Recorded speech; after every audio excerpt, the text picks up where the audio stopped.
ഹൃദയത്തിൻ തന്തിയിലാരോ വിരൽ തൊടും മൃദുലമാം നിസ്വനം പോലെ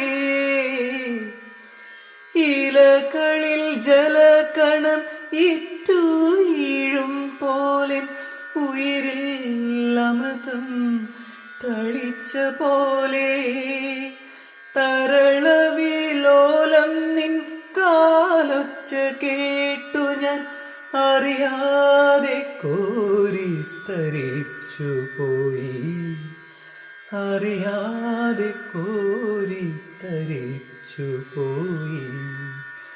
വാതിൽ പഴുതിയിലൂടെ മുന്നിൽ കുങ്കുമം വാരി വിതറും ത്രിസന്ധ്യ പോകെ അതിലോലമിൻ ഇടനാഴിയിൽ നിൻ കളമധുരമാ കാലൊച്ച കേട്ടു, മധുരമാം കാലൊച്ച കേട്ടു.